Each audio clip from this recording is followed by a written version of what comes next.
강바람 매서운 서울의 한 캠핑장. 쌀쌀한 날씨에도 캠핑을 즐기려는 이들로 줄을 잇는 곳인데요. 겨울 캠핑의 꽃이라면 바베큐를 빼놓을 수가 없죠. 두런두런 둘러앉아 웃음꽃 피워가며 맛보는 숯불구이의 맛이 별미라는군요. 캠핑 왔어요. 집에만 있으면 너무 답답하고 근데 겨울인데도 캠핑 오면은 따뜻하고 좋더라고요. 그중에서도 짭짤하고 불맛나는 소시지는 캠핑장의 단골 메뉴로 손꼽히는데요. 빨리 주세요. 알았어요. 나도. 기다려 지원아.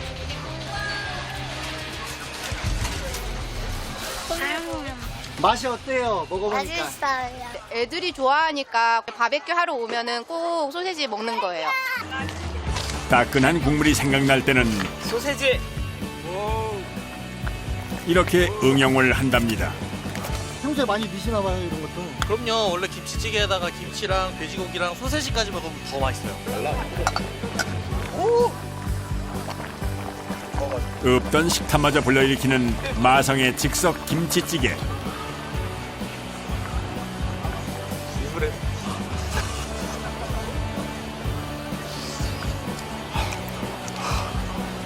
맛있지?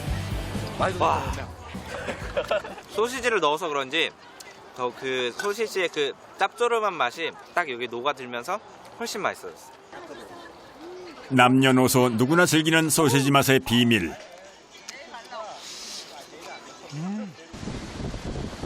그 속을 들여다보기 위해 찾아간 서울의 한 소시지 공장.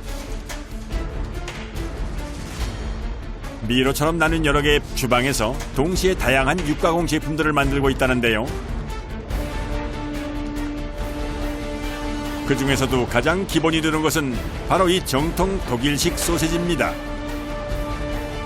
출근 후 고기 손질부터 시작하는 작업자들.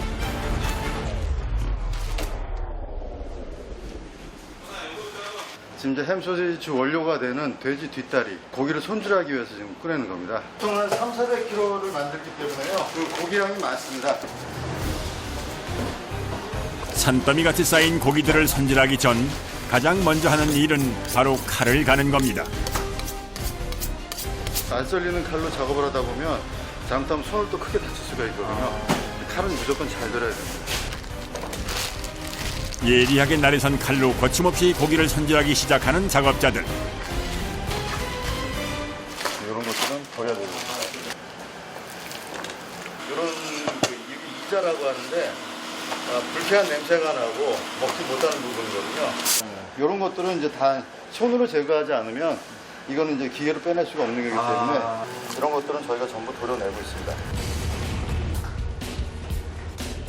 지육 과정에서 어느 정도 손질을 거쳐 들여오는 원육이지만 소시지 가공을 하기 위해선 반드시 작업자들의 손을 거쳐야만 하는데요.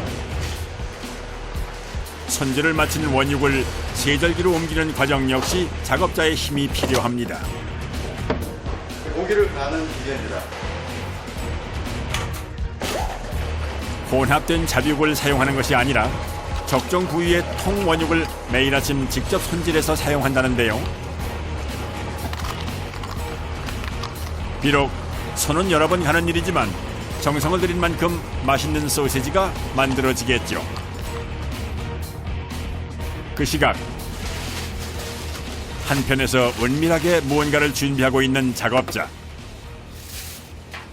네, 오늘 작업할 소세지들에 들어갈 향신료들 계량하고 있는 중입니다. 제품마다 다 특색이 있기 때문에 그 향신료들의 각 특색에 맞춰서 넣어야지만이 그 소세지의 고유의 맛이 나오는 거고요. 생산 전에 제일 신경을 써야 되는 부분입니다. 1g의 오차도 없도록 세밀하게 이루어지는 작업. 맞춰주는 거죠. 얼핏 보면 과학 실험실 같기도 한데요. 향신료들 종류가 다양하게 있습니다. 16가지, 17가지 정도 되는데 현지의 맛을 재현하기 위해 독일에서 직접 공세에 사용한다는 각종 허브와 향신료들. 냄새 한번 맡아보세요. 생강향 같은 게 나죠? 네. 예, 그런 식으로 기본적으로 이제 밑간하는 향신료고요. 네. 6가지. 6가지. 네네. 이렇게 향신료 계량까지 끝내고 나면 본격적인 소시지 만들기 작업이 시작되는데요. 앞서 세절해둔 돼지고기를 소시지용 반죽기로 옮기는 작업자.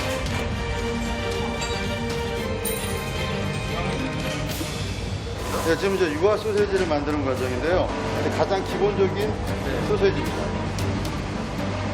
입자를 아주 곱게 간 상태로 만든 반죽을 기본 베이스로 사용하는 소시지라고 하는데요.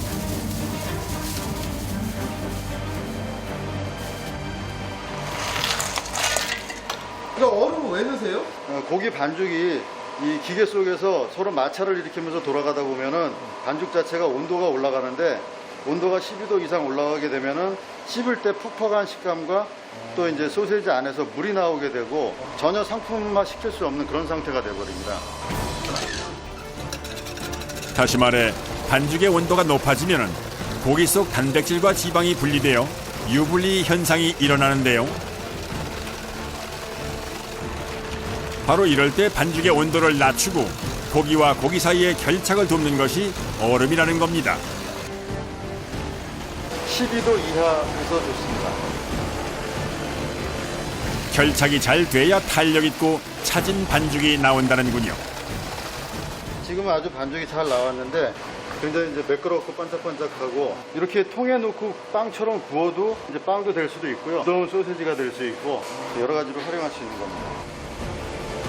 고기인지 밀가루 반죽인지 헷갈릴 정도입니다. 반죽이 잘 된 상태. 이제 이 유화 소시지를 활용해 또 다른 소시지를 만들 차례. 큼지막한 입자의 고기 반죽에 유화 소시지를 넣어주는데요. 이걸 섞어주시네요? 입자 고기를 반죽한 거하고 유화 소세지고 섞어가지고 부드러우면서도 고기 입자가 씹히는 그런 소세지를 만들 겁니다. 서로 다른 두 가지 성질의 고기 반죽을 골고루 섞어 하나로 만들어주는 작업.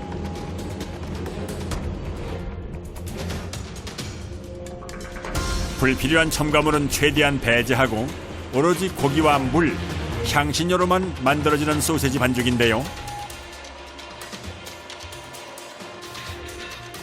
이제 준비된 반죽을 가지고 소시지 모양으로 채워 넣는 충전 작업을 하려고 합니다. 숙주 맛이 강하게 나는 전통 피자 소세지입니다. 한쪽에선 소세지 충전기에 반죽을 계속해서 채워 넣고 다른 한쪽에서는 소세지의 껍질이 될 천연 케이싱을 준비하는데요. 근데 지금 끼시는 거는 뭐예요? 이거는 돈장이라고 해서 돼지 창자, 쉽게 말해서 우리들이 즐겨 먹는 곱창 부위를 갖다가 하는 거고요. 소세지 이 표피에 맞게끔 생산된 제품입니다. 창자를 끼운 다음에 요에 맞춰서 꺼내고 앞으로 밀어주면 자동적으로 이렇게 나옵니다. 기계와 혼연일체가 되어 숙달된 손느님을 보이는 작업자. 거의 줄줄이 소세지. 물 흐르듯 끊임없이 이어져 나오는 소세지. 가만히 보니 앞쪽으로 뽑아내는 동시에 회전하며 저절로 매듭이 지어지는데요.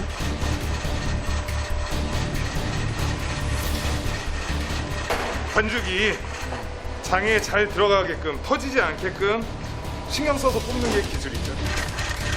결코 쉽지 않은 일입니다. 이렇게 터지는 거 보시면 여기 터져가지고 세게 밀거나 아니면은 이제 장이 제대로 안 나올 경우 돈장 자체가 꼬여 있는 경우엔 작업자로서도 어쩔 도리가 없는데요. 옆에선 소세지가 나오는 즉시 거치대에 거는 작업이 이루어집니다. 그런데 뭔가를 자꾸 확인하는 작업자. 중간중간 풀리거든요, 이게. 아, 풀린 것도 꼬고 네, 풀리는 것도 걸 꼬아줘야 돼요. 어느새 작업대 한가득 주렁주렁 열리기 시작한 소세지들.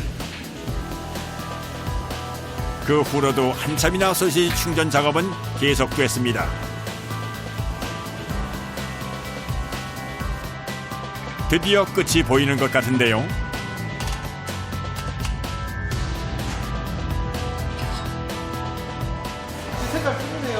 예, 부추 들어간 소세지를 해가지고 색깔이 푸르게 나오고 있습니다. 작업을 마친 소세지는 또다시 다음 공정을 향해 이동합니다.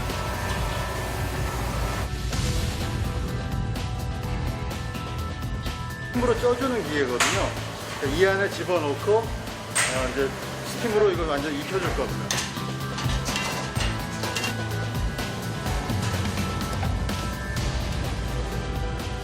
그 100도고 30분에서 40분 정도 됩니다.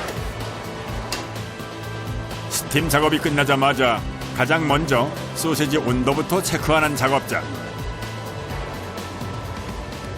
지금 온도계를 꽂아서 온도계 72도 정도 나올 정도까지만 익으면 됩니다. 네, 지금 이 정도면 다 익었습니다.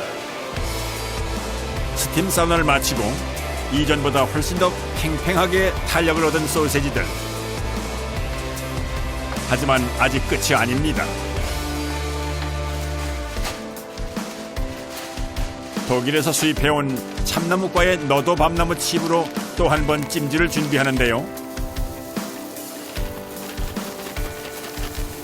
이걸로 이제 훈연을 하게 되거든요. 훈연이라고 하면 아, 참나무 칩을 태워가지고 익히는 겁니다. 연기로 이제 소세지에다 그 연기를 입히는 겁니다. 훈연을 하면 풍미가 살아나고 지방의 산화가 억제돼 보존성까지 높아지는 효과가 있다는군요. 그런데 난데없이 소세지에 물을 뿌리기 시작하는 작업자. 마지막 나온 거는 어떻게 보면 그 소세지 안에 물기가 촉촉하지만 좀 먼저 뽑은 거는 더 말라있기 때문에 물을 뿌려줌으로써 이제 같이 훈연을 할 때 동일하게 나올 수 있게 훈연을 한 55도에서 1시간 정도. 과연 어떤 모습으로 변할지 사뭇 기대가 되는데요. 뽀얗고 투명했던 돈장 소세지가 진한 스모크 소세지로 환골탈태. 과연 어떤 차이가 있을까요? 이 부서지는 정도가 좀 틀려요. 이거 같은 경우는 그냥 이렇게 부서지죠. 이런 훈연 소세지 같은 경우는 아무래도 훈연 과정을 거쳤기 때문에 이 향이나 맛이나 그런 거에 대해서 남의 향을 많이 느낄 수 있어요.